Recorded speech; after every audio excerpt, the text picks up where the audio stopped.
Awesome. Good. I love you, brother. Truly, it's been a fucking honor one way or another. Wait, why don't we just pick Lone Druid?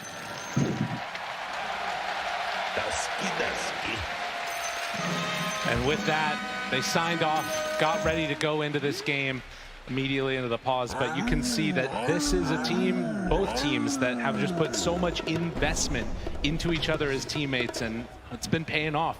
Both these teams from the lower bracket, from the last chance qualifier, and now here in the last day of TI. And again, for both of them, wanting to get some of their highest placements ever. See if they can do it. Coming in here, of course, we have a couple different game plans going on right now. A couple heroes that are new to our series right now. Of course, that Invoker that everyone loves so much, being cheered for, that Lina early on in the phase. But a common trend throughout this tournament has been this big ranged damage core and trying to get to that back line, trying to find these big ranged damage dealers. For Liquid, they're going to have the Lina in that capacity. But for Team Secret, they've got sort of a dual action happening here. Of course, they're going to have Nisha on this Invoker, and of course, Chrysalis on the Drow Ranger. So a lot of heroes and a lot of backline plays that Liquid need to look to do. And it can be very tough. They're going to be extremely reliant on that split coming through, trying to find their way there, of course, with the Storm Bandit. A little bit of an XD there to start us. That's always how it goes. They'll sort it out here in just a moment, but you can see not the highest win rate in the world on this Invoker, but a ton of really standout moments. And moments, I think, when you combo that together with the Earthshaker, with the Beastmaster, there's so much potential to just explode these heroes in a moment. And in a way, that's something that Brewmaster can kind of be, you know, an answer to. If you don't kill him in that burst, suddenly that fight's going to go Liquid's way. Yeah, it can just be those tiny little moments. Just really felt like the story of every game that Liquid has been in, right? It's these little infest plays. It's that one tiny little jump that you managed to get. How many of their games have just gone the distance? They managed to find their way to a victory, whereas Secret, of course, not really being as tested as much, not needing to find those big comeback wins because they tend to just take the lanes and choke out the game from there, much like they did in game number 1. So will Secret find that success once again? Will they take that early lead, push it, control the whole map, and just force out these initiations from Team Liquid? Or will Liquid bathe in that chaos that they've created time and time again here on the main stage and find themselves a way to the grand final? We'll have to wait and see, as the game is already underway and heading also across the map. The other thing that I want to watch for is, just like you talked about, that early pushing potential that you get from the Enchantress and that Beastmaster. And saying you're running in through the river, Puppy will find him real quickly. A couple of melee heroes against an Ench, very annoying to deal with, but who's faster on the clicks? Resolution picks up the Bounty Rune this time, and it looks like that is going to end up being 2 apiece. Liquid weren't able to snack that extra one. Yeah, no surprises on the lanes here as they split up there. I guess maybe a little bit in terms of Puppy coming up top there and playing with the Beastmaster, but this is just a solid combo. And, you know, Zayas can play a little bit more defensive on the Earthshaker, so pull back the wave, set things up for the Drow. And seeing the fact that it is the Brewmaster at the end with the Tusk, that probably gave them a little bit of comfort in this setup as well, knowing that there's not a whole lot they can do to Chrysalis, right? Like, what's going to stop him from farming? And typically, Earthshaker is someone who can struggle in that position 5 role unless he's a strong laner like this in the Drow Ranger. There's not many heroes that can actually provide so much comfort to an Earthshaker like a Drow can. No, absolutely. And that coverage is exactly what she's going to need to just keep hitting away at there on her own. So the lanes, as they head out across the map, Mickey playing on this Lina will try and take it to the Invoker as much as possible, but you can see that one of the issues here is they actually did swap it up. A little Shards connection onto Chrysalis, the Fissure, so a lot of blockage coming out. These melee heroes doing a good chunk of damage onto that Drow if they can manage to get on top of her. Yeah, it's important that they try and fight back right now, these earlier parts when they're attempting to punish level 1 when there's only the Shards there on the Tusk, and there's like no real threat of just jumping on the sides whenever they want. It's coming on in, gets the D ward there. See if Boxy can play his way, get the other one too. It's gonna be really hard to get this camp. Like, yeah, I mean, absolutely. He has the sentry, but can't place it down. So Fissure, Erupt, throws it back on the Crystal. Swap. Zai's gonna now run over as well. Almost forced the body block, bringing him down. The damage, it's out. Chrysalis gets him with that level 2 hit. That was just in time. It was like all a dance for the safe lane small camp, right? Like, yeah, they're trying to like changing their positioning, going back and forth like that. Oh, 23 HP, and gonna have to bring a salve out to himself. My goodness. Yeah, this lane is tough. This is a really hard one. Radiant's middle Getting an tower is early under win in a attack. lane with an Earthshaker support is going to be a great feeling because now you've got this Enchantress matching up versus the Undying. You're removing pretty much the whole purpose of this pick. Like, it feels like he really was just picked for the lane.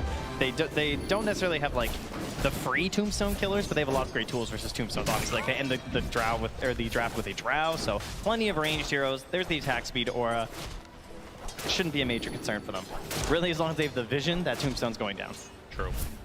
You can see the pull there of the creep wave around. Matsu pulled it back in as Rezo is being zoned away by Insania up here on the top side. Currently going for none of those boars yet. Just wanting to play more around the axes and the punches. As Boxy gets this wave, pulls it back behind. Don't want to have to deal with the Drow anymore. And this is always going to be the answer, right? If you do end up giving up first blood to the Drow, you can do these lane pulls and make the laning stage just that little bit easier for yourself. Although Zaya, Feel good though. that's a nice little job there interrupting it. But like giving a free lane to a Drow too, just because you can't contest, is a pretty awful feeling. I might play for Boxy though. Yeah. Unfortunately, they couldn't get all the melee creeps on him, so he didn't take too much damage from that. Yeah, Drow definitely free game so far. And they're going to need to make some pretty solid rotations later here if they want to find any hope of punishing them eventually. I definitely think there's a chance to go for a kill before level 6. It should be free with the Brewmaster split, assumedly, but there's also a chance that you go for something a little bit earlier if they can get that wave away from the tower, just because they do have that Tusk initiation. Zombies? 18 HP. Maybe you just needed one more there. Don't have Untouchable yet, so, you know, it's a little scary. Insania tries to get that pull off, but oh, the zombie spawn, which stops the pull. Very annoying for the Undying there. But it's just going to keep on spamming out those decays as much as possible. So at least up top's going well for Matumba Man on the side of Liquid. Bottom, a bit of a different story. Zai trying to make his way out of here. Did switch over form for that Drunken Brawler. Can get away from him though. A couple more punches than Boxy there to play interrupt. Yeah, it is not a lot of evasion early on. Storm Brawler gets him up to just all the 5% there, 15% rather. Huge evasion. Yeah, it's not great. So again, this lane gonna be a tough one, but you can see the Beastmaster also struggling. 5 minutes in, they bring on in the big creep. And Puppey, in combination there, is actually going to get some pretty good damage onto Insania. That forces him away. Radiant's courier Matsu has been finds a courier killed. just sitting there. Puppey had Radiant's left it courier hanging out has been there, so killed. great grab there. Besides, also losing the courier at the same time. These waves around, Matumba Man trying to chase and Radiant's stop the top tower creeps is from under being attack. stolen away from his lane there. And again, because Undying had to Dire's back top away, tower they is actually under don't attack. even manage to come and contest. Nobody wants to lane is what I'm seeing. Chrysalis is chasing Boxy through the jungle. You know, they got the pull into the small camp here now. Chrysalis can farm that up. All just playing a little bit passive at the moment. Is a little rotation in the mid lane here, though, but that is a level 6 Invoker. Got a couple tools handy here. Will they be able to find him, bring him down? A couple punches, Nisha caught, drops it, the Sunstrike. Mickey takes some damage, but it won't be enough. And that is before level 6. Yeah. So No one was coming to help him. I thought maybe there might be like a Fisher or something in there, but Zayas did not have the option available. No. Or at least he didn't think there could be a save for it, which is probably true when it comes to the Fisher plays, right? Fisher to try and save from an Ice Shard, it's kind of unlikely. yeah, can't get into position there to steal away the bounty rune either. So these Boxy rotations bearing a little bit of fruit. And Zai moves over, okay. Can chase him down here. Zayat's in some trouble, throws the Enchant Totem out, a couple more punches. Boxy Lane as gets well. on the board as Resolution, chase underneath the tower. Matumba Man on top of him with Insania. They bring down Rezo to boot. Surprising, couple kills across the map there. I feel like Insania is struggling a bit in this lane. Sunstrike's not there, but the punches coming from Puppey, and the Wolf managed to clean up. So 6.5 minutes, and already the lane's starting to break down a little bit more as the battles ensue. Yeah, the constant has been Matsu, though. Just constantly on the wave, never really being forced off here. 41 and 11 as he leads the board in terms of the CS, and well ahead in net worth now as well. And seeing if Nisha can get up to that Hand of Midas as quickly as possible. He is going for this Exort build, so he's going to rely upon these Sunstrike kills. Missing a couple of them there, you know, not the biggest deal in the world. Those are things that would really just accelerate his farm up, but we'll have to wait and see. When the Roar comes out, though, as well as the Helm of the Dominator, there's going to be a lot of damage coming from Rezo in combination with Puppey. They can just bring a secondary creep. They can really get some big chain stuns going if they want, and it should be free picks at that point. And then on the other side, for Team Liquid, you're looking for the level 6 on Zai, right? That first split, Chrysalis, I'm sure, is going to be well aware that that is a big opportunity for them to go for a kill. We might see a little bit of babysitting from Zai in that situation. But the other TPs to save, like Puppey doesn't have a whole lot of tools that can really do much when the Brewlings come out, so it's going to be based off of the intuition of Chrysalis to survive. Matumba Man onto Rezo. TP's coming in though. Needs to be careful. Infest and the runaway. They're going to lose Boxy there as Chrysalis heads on out of lane, but they do get away on Matumba Man. Force that rotation though, but again, that's Chrysalis, right? He saw an opportunity to get out of that lane because he knows what's coming, right? Yes. So better than just waiting for it and having to like run to the jungle. You're a drow, that's not really ideal. You'd much rather take this swap, come up top, avoid the brew split, and start farming here instead. Keep that net worth moving upwards, and so you have this dual core of the Invoker and the drow staying strong. All right. Kind of weird for Rezo though, because he's playing a Beastmaster. So now like he's still farming towards his helm. Now there's like a drow in his lane, you know? Yeah, that part does feel a little bit different. And the other thing about this is we're seeing the Lina just head on back and farm up the jungle too. I was wondering if after getting that ulti online, if she was going to start rotating around, getting some kills, but Mickey opting to just go into the jungle and farm and gets that perfect neutral item for the Lina. Very trinket. It is cool that Rezo has the 3 points in the Axis though, so he's just like farming up stacks right now while Chrysalis takes his lane. He's not going to fall behind too much. Now they could even go for a smoke play with the Roar if they want to as well. Again, with Puppey's creeps. Can chain quite a few, I can pretty much kill anyone actually. Maybe not Matsu, with the help of a Sunstrike, he's still gonna be pretty tanky and hard to grab. But anyone else is gonna be a pretty free grab. Right. And of course those Infest plays are something you're gonna have to watch for later on. So many units that can get turned into an escape route for that Lifestealer. I almost feel like Zai's like kind of annoyed down here. He's just like, I want to kill someone. Can I please? Like someone show, you know? All his other heroes he's been playing, he's able to like push this tower, he's given this space. It feels like he can immediately start pressuring somewhere else on the map, but instead he only really has the creeps to deal with at the moment. Right. And is going to be able to farm pretty well on that brew. Something that you like to see. If you can get into a couple of those later islands, we've seen some of them go for the Wraith packs. Obviously the Aghanim Scepter, not as good as it used to be, but still very strong. Oh, debatable. That'd be better.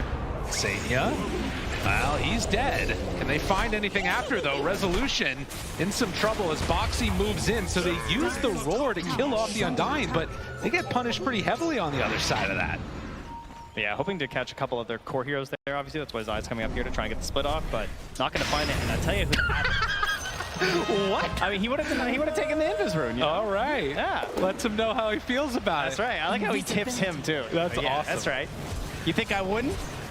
Dude, you see something new every time at this TI. Oh, in behind the rest of the split. They do not have a Laguna Blade. I don't know how it happened, but it's not there. It turns out they don't need it. Nisha goes down. Oh my goodness. Dude, that was sick. Yeah, this is all just cover though, because Zayat's got a free lane bottom for a couple waves. All right, that's the secret to the Earthshaker players. You got to feed some of your teammates a little bit, right? Got to get that early blink dagger. Very important that you find the time for this hero. Okay, what is Insania doing? How did he just kill a courier down there? He's hanging out, man. Who is this man? And moving in from behind. Zayat's there. They don't have Bruce Split anymore, but the Echo! Oh, but the snowball save. Can they get him out after? Mickey's got to run, but Puppey's there for the slow. LSA connects onto 2. Sunstrike out. It is going to be enough with the hits from Chrysalis. Oh, Insania. He did not know whether he should come in here. He thought about backing up, and he's like, oh, I'll throw a tombstone. Maybe I'll do something. But I think in the end, he knew that was going to be a tombstone feed. So unfortunately, he kind of just adds on to the bounty.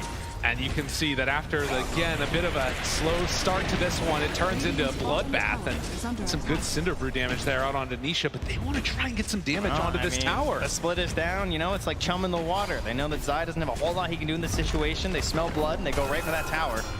TPs could come in soon. They have to be careful about this one. Rally the dead. But no, that is the power of this bench. You get that troll creep, you run on in, you take the tower. Oh, how about that though? An instant smoke as well from Zayat and Puppey. They're gonna start moving up towards their Beastmaster because Rezo, of course, has the Roar up and ready, has the Helm creep. So if anyone tries to contest this tower, again, no split. They're not too worried about it. And this, the replay on the Laguna. Wow, a man.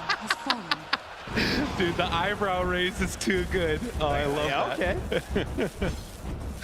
Was not expecting That's the most emotion I've ever seen from Nisha. You know, You're not wrong. Oh, silent killer usually. Well, the salvo damage that we had towards mid, it looks like Liquid want to make the move again.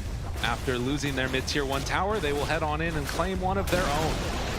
Radiant's middle tower has Vlad's fallen. already done on that brew, a couple of smokes purchased. Watch for those blink timings. good. I like that play from Liquid too, sort of like posturing mid with a lot of units, a lot of heroes coming in there, and just knowing they have the split coming up in just a second as it's now available now. So Secret not feeling like they can really contest that, as they're just going to keep Chrysalis farming up the jungle, and now, you know, Zayat, he's just going to try and like find that farm somewhere. Be it Shard, be it Blink. It looks like he's probably not as confident getting the Blink this game. Feels like he just wants that early Shard instead. Right. But it's like so strong for stalling out these fights, of course, to try and provide all that space that you can for an Invoker and a Drow. But if you're not getting the Blink first, like, does this even feel like that worth it, you know, as a hero? I feel like that's where you really get the value of the 4 Shaker. I know, it can be an issue. Something to be a bit concerned about is Chrysalis is farming up those Ancients, and you can't get that initiation off. Start to feel much less valuable in these fights. But of course, like you talked about, that extra damage that you get from those Sunstrike Laters could help to mitigate that a little bit. As we have this stall out period, and you got to imagine that Nisha's going to be happy about this. Building towards, you know, his next item is actually going for a 4-staffed after that Hannah Midas. So more tools to get that separation away from particularly the Lifestealer. Yeah, it's like the counter to Team Liquid, right? They just keep picking Tusk and Lifestealer. Right? So just every game, it feels like just more and more staffs. I'm sure Puppy's feeling the same way. Indeed, he is. Stack those up. It's great to have it on the Drow too. So likely to be another game where it's going to be something they're going to have to contend with on Liquid. Well, in the jungle, they find each other, looking for a high five. Zayat, is he feeling friendly today? You got to be careful if he's a Chant Totem, he high fives you. Oh, yeah. Hurts. Oh, I got it. Yeah. No high five.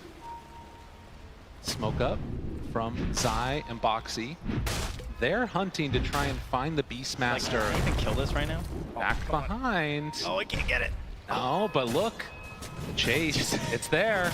Rezo thinks it's all good and well, but the chase, they catch him. Stone, couple more punches. The creep buying some extra time. Chantone doesn't do anything with that Echo to get away from him. Tombstone down. Chrysalis is there, though, and that's going to be enough to kill off Boxy. Insania has to run, but Mickey, he's got a DD. Moves in, finds Science, gets that kill. Now Puppy trying to get out of there. They have the lift up on Anisha. Drops the meatball, but it's not enough. Nisha in trouble. Couple more hits, he dies. Zai on a killing spree as they look for Puppy, but Chrysalis wants to move forward. Insania trying to take up a bunch of those hits as he can, and Mickey gets the double kill. That's 4 already dead. Zai on top of Chrysalis, hits the stun. Mickey there. Mickey wants the kill. They're diving behind the tower. Resolution, he's back in. Have they gone too far? Liquid in, very deep. Another TP in. Zayat is back alive. Mickey hopes to escape, but there will possibly be an escape. No. Zayat cleans up. Oh, he bought us BKB though. And he was able to buy out. And to think that all starts from just 2 heroes smoked in. They are getting so much into these early brew splits, which is really the key to them getting this victory. Now, you can definitely see these moments where they bait out the brew split and you're able to get away, but the Shards are really helping those situations. They forced that fight on top of Rezo, and Zayat even felt committed, of course, to hop in there with the Echo, but it wasn't enough to turn things. Does have his Shard as well, though, so he can continue to like try and stall these fights, try and force some good Sunstrikes as well there from Nisha, but great plays from Liquid. And now they have 2 humongous item powers when they come into these next fight. They're going to have that BKB on Mickey's Lina, as well as that Wraith back now on Zai. But much like the Tombstone, again, it is an issue where they do have good tools versus it on the side of Team Secret. It won't necessarily be that big, like, dominating Wraith back this game. Yeah, and you can see here just the amount that he's getting done on this brew. Zai has had a tournament that's sort of been a lot of great moments, but also a couple where he's had to sacrifice as we get into another battle. Anisha found Lifestealer right on top, didn't stand a chance. The way they're grouping and playing with this splitless brew is so good, right? They just now take that fight. He doesn't have the brew split back for another 15 seconds. They immediately move into the Roche pit with the Deso, with the Vlads, all these items stacking up together, and the Tombstone drop instantly.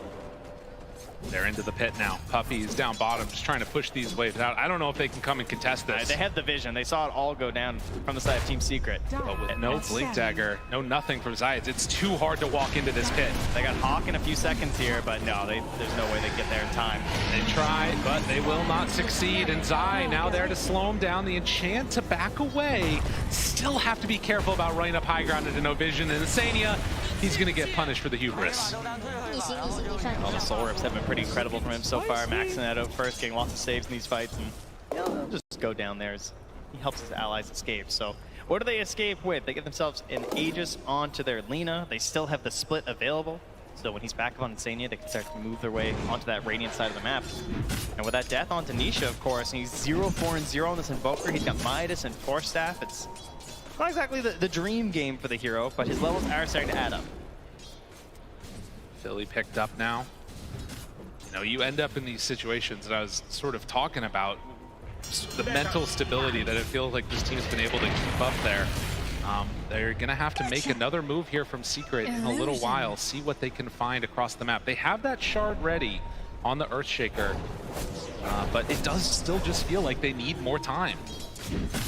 A common trend of Secret throughout the last chance qualifier and TI has always been like Zayats and Rezo dominating their lane and pushing forward from there. Very combat heavy. It felt like these Dawnbreakers, right? Like Marcy, just like fighting everyone all the time. Oh, Echo, it's not enough. That's not quite. Oh my goodness. And stick charges. Yeah, they don't have that though. They're not like a snowballing off-lane duo in this game. In game one, it worked really well because they had this like double vision tactic where they were going with the Beastmaster and the Nyx assassin. They find him. Nisha in the woods. Zai pops the ultimate. He wants this one. He wants it real bad. Lift up there. The rest of the team coming in. Back behind the tower. Mickey going into this fight with half HP. They time it perfect. Nisha gets brought down.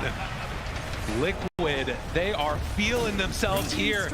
Again, we talk so much about Puppy and the consistency that he's had. Zai is another one of those players. He's been to so many different TIs, but if they win this game, this will be his highest placement ever. Well, they still have the grab it despite Zayats running away with the creep wave. I was kind of wondering, like, where's the Fisher save? And he's just running. He's got wave after wave. And Boxy not even going to bother trying to chase him or cut him off. They're just moving elsewhere on the map. They want a bigger prize for themselves. 19.5 minutes and a 4,000 gold lead. These little mid-game leads can be so dicey, though. We've seen some that have fallen apart very quickly, and is this going to be one of them? Got to be careful.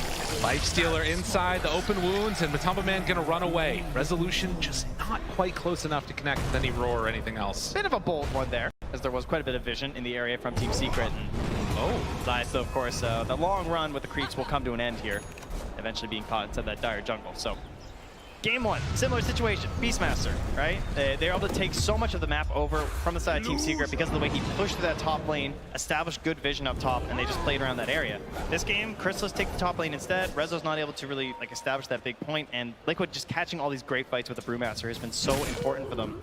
And Secret, they're really lacking that vision. They don't really know, until Liquid cross the river, they're not really sure what they're up to. And they're not able to go for these, cheeky little plays, the Sunstrikes, to try and get Liquid off balance. Instead, it's Liquid who are just pushing through and always staying very grouped together. Matumba Man showing, and Zai also showed for just a moment. This smoke, it's going to be broken immediately. Zai, he's in an awkward spot now. Insania is there to break it. Tries to find one, Rage immediate, turn for the kill. So they will get the Undying. Yeah, Liquid don't want this fight. Secret are throwing all the resources at it once again. Game 2, Chrysalis was really trying to get involved in as many fights as possible to try and get his team to a solid position. He was doing that once again. These TPs up here, trying to find these engagements when he can, then moving back to farm when it looks like the fight's not going to happen. Liquid there, of course, can be a little bit pickier with their fights, but with another minute left on the Aegis, and not getting another tier 2 could be kind of nice if they wanted to. For now, they just seem comfortable going to that next round of items, the BKB, potentially on Matu. That blink done on Boxy. They're getting into the Aghanim Scepter next for Zai. I hope so. I hope it goes that over the blink. Blink's obviously really cool, but, the eggs. Oh, yeah. Nice LSA, connection, Force Staff, keeping his buddy alive. This is why Nisha invests in this. And with that lack of connection on the kill, Zayats actually spots out these wards that were just placed. So Crystal's going to come on in and take those away.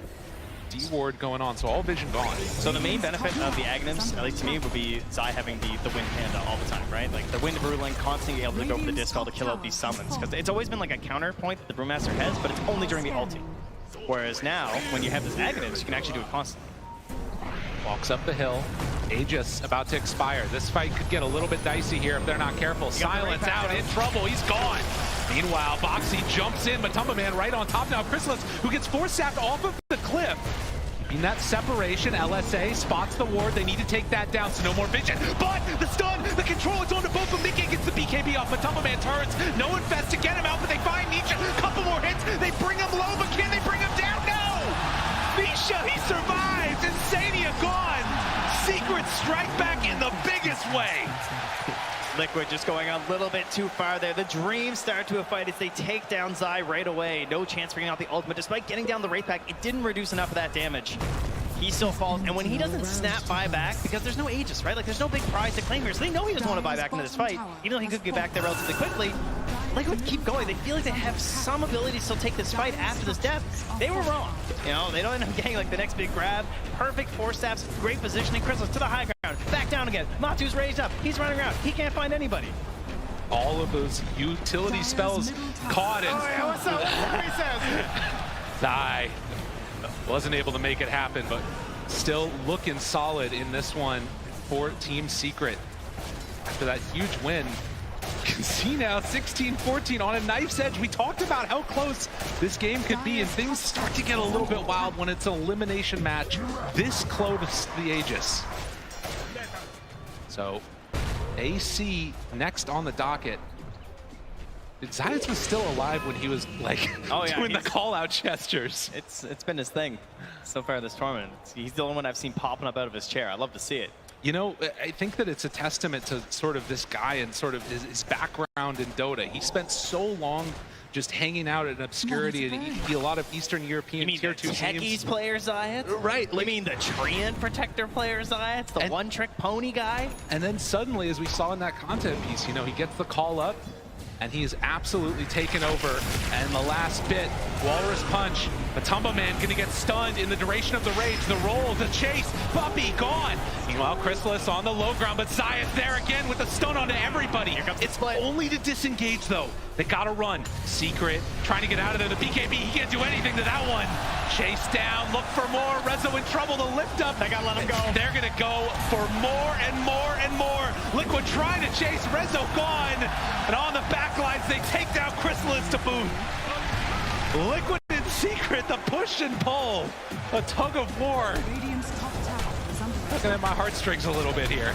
Everything just from the beginning of these fights, and part of that coming down to the fact that we don't have those BKBs on the side of Secret, right? So it either starts well or it goes really poorly. They chase for more as they're going up to the high ground there. Nisha trying to stop this push. Tornado, anything he can use. 20 seconds until the rest of his team is back up. That second Roche is available, though. They could go back and claim that here as a very quick spawn. Oh, that'll be a big one for them. Respawns are going to be fast, though, on Secret. We're only 25 minutes in this game, believe it or not. We're going to double up those bracers, those Wraith Packs. Wraith Fans, rather, but maybe a Wraith Pack later. It almost looked like a Walrus kick there with the punch and the force staff combo there. It probably gets double force back up, but that's a lot to commit to try and save your Ench. And though Zai's got a huge play there with the Fisher and the combo stuns, you know, it's Zai, right? The original. Coming through there with the split, and Chrysalis just worst case scenario. I mean, that's the thing, right? With no BKB on this draw, as soon as you find the real one, it turns into this huge problem. You just lift her up, wait till the fight to end. Yep. I'll tell you, that Philosopher's Stone's been doing a lot of work here. Besides, though, he's getting close to that Blink Dagger. Almost like a second life for this Earthshaker when it comes to like, having relevancy in this game. Right now, he's just sit in the back line, find just a Fisher, combo stun, see if he can set up for his Drow and his Invoker in that sense. But you get that Blink Dagger, you spot that right moment, maybe you can win the whole fight yourself. And the thing that's interesting about this too is the distribution of farm. You take a look at these net worths. It's Alina and Lifestealer that are way up at the top right now. A pretty big gap, and then you got the 3 cores from Secret, but it's Puppy that's making up the difference. This Enchantress needs to have some more impact here in this game. Has already got a force staff. I'm not sure what you buy. No nature's attendance, he's just stats. I got the damage, all right? There's no heals happening here. Not today. Hey, Illusion spots out a lot of Liquid. The jump! They got vision and then have to run away immediately. Boxy is already gone. Mickey finds another. Rezo dead. Chrysalis, the one left behind. Nisha also trying to escape. They decide to turn their sights onto Puppey. Get the D-wards here and control this area as opposed to chasing. Radiant's courier has That been was killed. insane. They're just blinking and infesting. They know they just need the vision for this fight to try and give Zai that grab, right? He just needs that one toss-up. Again, there's no secondary play here. There's no BKB for that Drow Ranger, but now they're going to go for the wraparound play here from the side. Will they be able to take this fight? Puppey wants to run in. Chrysalis is there too. Roche down about a third Blinks HP. there, Zayas. They're still sticking around. Zayas blinks. He gets the stun, but the interrupt. Where's the follow-up damage? It's not there. Chrysalis, though, he gets out. Boxy, he kept him out of that fight that entire time, trying to clean up and get this Aegis. It's actually the Radiant that get the kill, but Nisha down low, he gets out. Can he escape from this one? Chrysalis hitting in the backside. They take down Matumbaman. Mickey wants to find a kill, but the dodge. Nisha gets away. Are you kidding me? He gets away from them. Aegis still on Mickey, but with no BKB's got to get out. TP's away. What is this game? It's gonna be a very confusing fight recap here. We got an Aegis sitting aside Team Liquid. Everyone who's playing their heart out right now. And despite it going their way, I think there was even a snatch, right? They grabbed the kill, I think with the Sunstrike from Nisha, and then he blinked in after. Almost got it. Who got the shard? I'm not sure. Oh, it was the life stealer. No, he already, yeah. Regardless, we sort of keep the game at status quo to a certain extent because you lose a lot of Liquid heroes in terms of the net worth, but the big thing is still 4 minutes left of that Aegis on Mickey. He's playing that carry role out of the mid lane. Most certainly is. Feels very comfortable doing it. Now has 4 minutes of the true comfort of having an Aegis as well. As he's actually shadowing Matsu right now, maybe worried about a possible play coming up from Team Secret. Oh, and that's an interesting choice for the Nature's, or for the Enchantress, going for the drums and queuing up, of all things, an AC. You know, if there's one thing, lofty goals. if there's one thing I learned, it's that Puppey farms. Never forget Puppey Crystal Maiden Heart. Yeah. Is under attack. True enough. Well, the kill score is even. If there was any doubt about these two teams putting on a show for all you people out here in the crowd, let's dispel those myths right now, as there is still some pressure being mounted in Senia with a surprise inside. That is not one you suspect, that's for sure. I mean, they do see that he has almost 3,000 health, so might be able to anticipate that there's a life stealer inside of him. But the tier 2 tower gets taken. Yep, that Hawk Vision giving them a little bit of a semblance of safety there Are scanning. as they approach the tower. But again, there's still no BKBs here. So, I mean, it's just so unusual compared to how all these Dota games have been going through all of TI, right? We're so used to basically every core having a BKB at this point. And it just feels so strong for Zai if he can get that perfect initiation. Did Liquid read the movement right? Are they going to be able to anticipate where Secret are going? The blink in Zai to his former team. They can't quite catch him. It's all about that mid wave, right? You know someone has to come and grab this, but no one wants to commit on these mid waves. You want to be really far back. Just sort of give him a little blast, back away. Yes. Don't want to get caught in a bad fight. All right. As, again, those shards actually there for Boxy was what the one he got. But you can see the sort of macro movement that they're making, trying to control these high grounds. Secret that smoke up with 4. They are showing Puppey on the wave. Can they find anybody with this backstab? And Matsu, he was considering quite a few different items throughout this game, right? Almost went for the BKB on the lifestealer, ended up going for the AC instead. Has to watch out for that silence, though. Or he gets saved by someone. The Hawk is going out first. Oh, he just got a Paladin sword, too. The Golem up front. Gives it over to Mickey. They're not quite going to get there. If Zayats finds somebody here, this could be a huge burst of damage, but it does look like Liquid recognizing the danger. Mickey gets caught! BKB, it's not coming out! Mickey is going to drop. That's Aegis. 1 life. Can they do another one? Rezo is there. He has the roar available. Gets interrupted. Gets caught. The Sunstrike out. It's not enough damage quite yet. Mickey 4 staff away. Get out of there. Zayats tries to control afterwards. Can they bring him down in time? Mickey in trouble. Gets invested. The save again. The tornado lift up onto both of them though. Mickey, he's been living through so long, so much, and he's actually going to do it again. Mickey finally gets brought down by Puppey. The alacrity, the damage, Matumbaman, they want to bring down Chrysalis, a couple more punches, but all these 4 steps, it's the bane of Liquid. They don't have a way to get him out. Matumbaman to fall.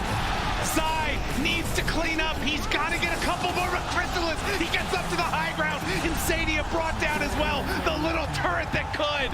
This positioning, all-terrain vehicles on Secret, they're all over the place. Up, down, low ground, a TP out by Rezo at 10% HP, and you said Puppey needed to pop off. Yeah, I think he did. Oh my god. That was an insane. He did the most damage in that last fight. All he did was click. So many rounds of it, and Puppey, he found him again. Puppey does not want to be denied. Chrysalis, a couple more hits. This man, he's a lot of evasion, does have a blink away from Zai. Needs to hunt, needs to escape, but Zayas, he says no!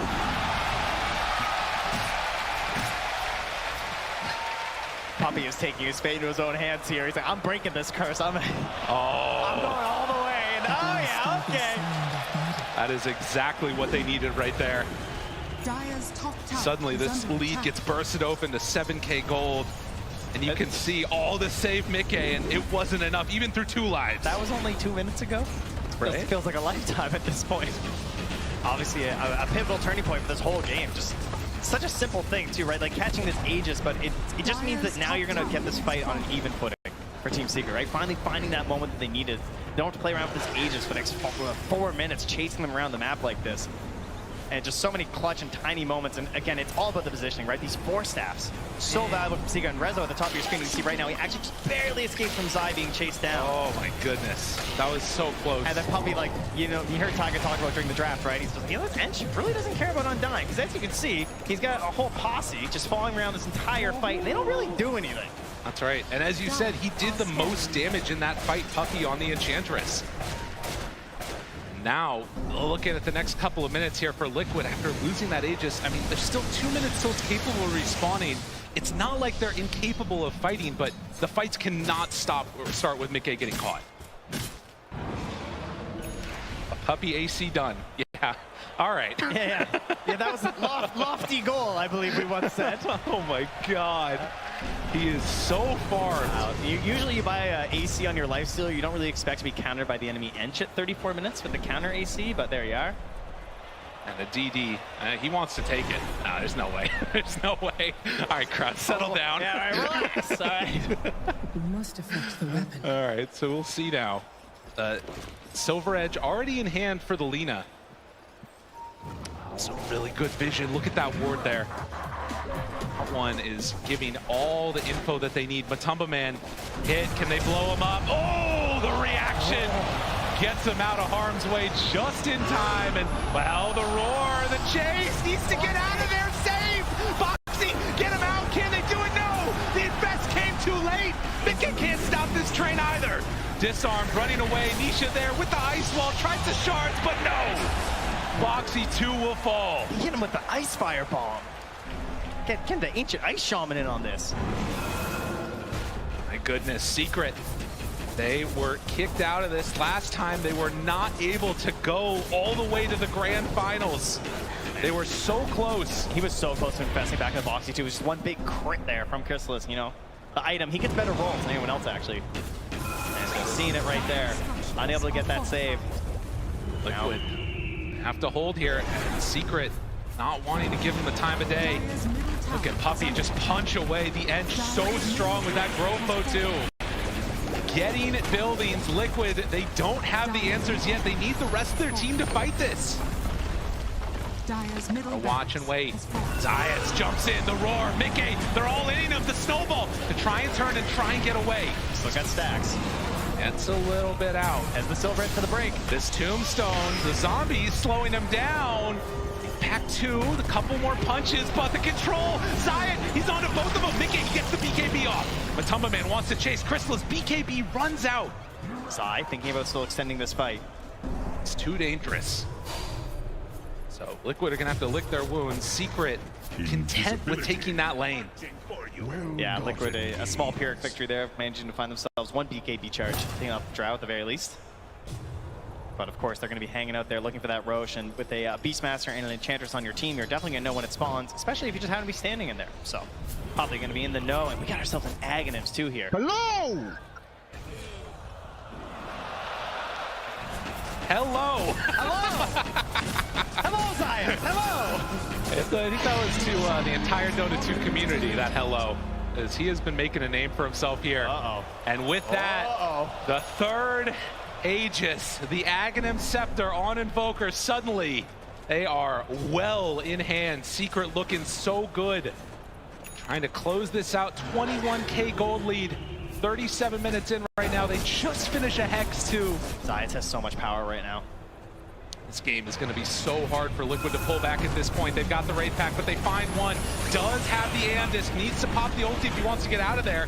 Not too much more trouble. Walrus Punch finds the back line, trying to bring down one. Resolution in some trouble. Hit from downtown. Mickey finds another, but there it is, Science!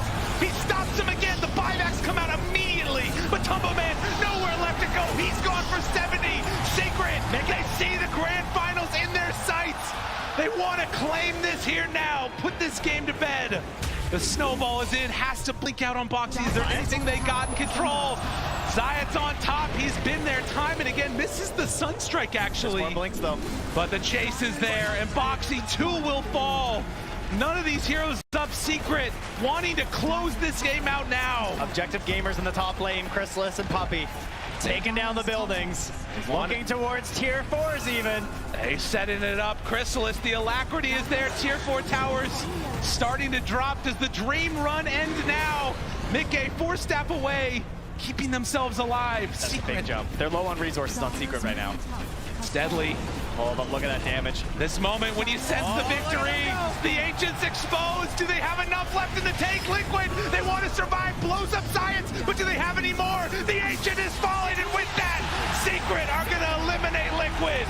They're going to the grand finals. They came down from that upper bracket for one series, and they're going right back up. They want that grand final chance once more. They want that best of